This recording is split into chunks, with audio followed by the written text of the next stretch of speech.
Welcome to my YouTube channel. ජුනි 30ට කලින් ඔයා මේ වීඩියෝ එක දැක්කොත් අනිවාර්යයෙන්ම මේක ඉස්සරහට බලන්න. මොකද මේකේ ඔයාට මොනවාම හරි වැදගත් වෙන එක මැසේජ් එකක් හරි තියෙනවාමයි. මේක කලෙක්ටිව් රීඩින් එකක්. මේ වීඩියෝ එක ක්ලික් කරන හැමෝටම එක මැසේජ් එකක් හරි මේකෙන් ගන්න දෙයක් තියෙනවා. මොකද හැමෝටම වීඩියෝ එකක් දැක්කට ක්ලික් කරන්න හිතෙන්නේ නැහැනේ. ඔයාට මොකක්ම හෝ හේතුවකට වෙන්න ඇති මේ වීඩියෝ එක බලන්න හිතුනේ. මේ වීඩියෝ එක බලන්න කලින් මගේ channel එක subscribe කරලා මාත් එක්ක එකතු වෙන්න. ජූනි 30ට කලින් මේ වීඩියෝ එක දැක්කොත් ඉදිරියට ඔයාට මොනවාද වෙන්නේ කියලා අපි බලමු මේ වීඩියෝ එකේ. ඉස්සරහට ඔයාට ඔයාගේ පවුලේ අය වෙනුවෙන් එහෙමත් නැත්නම් ඔයා ආදරය කරන කෙනා හෝ වෙනුවෙන් ගොඩාක් මහන්සි වෙන්න වෙන කාලයක් තමයි ඉස්සරහට එන්නේ. ඔයාට සමහර විට රැයක් දවාලක් නැතුව ඒ වෙනුවෙන්ම කැප වෙන්න වෙයි, මහන්සි වෙන්න වෙයි. ඒ වගේ කාලයක් තමයි ඉස්සරහට එන්නේ. ඒ වගේම ඔයාට පරිස්සම් වෙන්න දෙයක් තියෙනවා. ඔයාගේ ළඟින්ම ඉඳපු කෙනෙක් එහෙමත් නැත්නම් මේ කෙනා දැනට ඔයාට ඉන්න ටොක්සික් පාර්ට්නර් කෙනෙක් වෙන්නත් පුළුවන්. මේ කෙනා ඔයාගේ හිත කඩලා බිඳලා දාලා ඔයාව අත්හැරලා දාලා යනවා. මේ කෙනා යාළුවෙක් නම් ඔයත් එක්කම එකටම ඉඳලා ඔයාව පහතට දාන්න බලන්න පුළුවන්.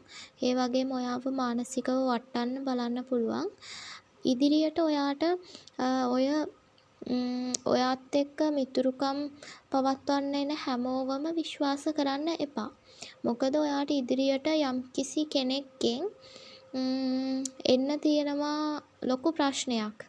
මේ ගොඩක් වෙලාවට මේ කෙනා ඔයාට සමීප වෙලා ඔයාගේ පෞද්ගලික දේවල් එළියට දාන්න පුළුවන්. ඒ කියන්නේ ඔයා ගැන බොරු කියලා මිනිස්සුන්ට ඒ අතරේ යම් යම් ප්‍රශ්න ඇති කරන්න පුළුවන්.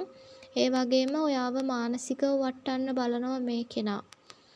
තව දෙයක්, ඔයා මේ වෙද්දි බ්‍රේක් අප් වෙලා ඉන්න අය ඉන්නවනම් ඔන්න ඉස්සරහට ඔයාට හොඳ පාර්ට්නර් කෙනෙක් හම්බෙනවා. ඔයා ගැන හිතන, ඔයාට ගොඩක් ආදරය කරන, ඔයාගේ පවුලට ලැබි හොඳ පාර්ට්නර් කෙනෙක් හම්බෙනවා. ඔයා විශ්වාසයෙන් පොසිටිව් විදියට හිතන්න, විශ්වාසයෙන් ඉන්න. හැමදාම ඔහොම දුකින් ඉන්න වෙන්නේ නැහැ. ඉස්සරහට ඔයාලට හොඳයි. ඒ වගේම මෙතන ඉන්න බහුතරයක් අයට ඉස්සරහට එන්නේ ගොඩාක් මහන්සි වෙන්න වෙන කාලයක්. මේක පොදු රීඩින් එකක්නේ. මම කෙටියෙන් ඔයාට ඉදිරියට වෙන්න පුළුවන් දේවල් ගැන පැහැදිලි කරේ. ඔයාගේ නමට උපන්දිනේට දීර්ඝ විස්තරයක් දැනගන්න අවශ්‍යයි නම්, එහෙමත් නැත්නම් ඔයාගේ අනාගත පාර්ට්නර් ගැන, එක්ස් ගැන මොනවාම හෝ දෙයක් දැනගන්න අවශ්‍යයි නම් මට WhatsApp මැසේජ් එකක් දාලා තියන්න. ඔයාට පැය 6ක් වගේ කාලයක් ඇතුළත මගෙන් රීඩින්ග්ස් ගන්න පුළුවන්. රීඩින්ග්ස් අවශ්‍යය මට WhatsApp මැසේජ් එකක් දාලා ඔයාලට අපොයින්ට්මන්ට් එකක් බුක් කරගන්න පුළුවන්. ඒ වගේම මගේ channel එක subscribe කරලා තියාගන්න. ඒ වගේම ඔයාලට ඉදිරියට මගෙන් මොනවද ඕන වීඩියෝස් කියන එකත් පල්ලෙහායින් කමෙන්ට් එකක් දාලා මාත් එක්ක දිගටම එකතු වෙලා ඉන්න.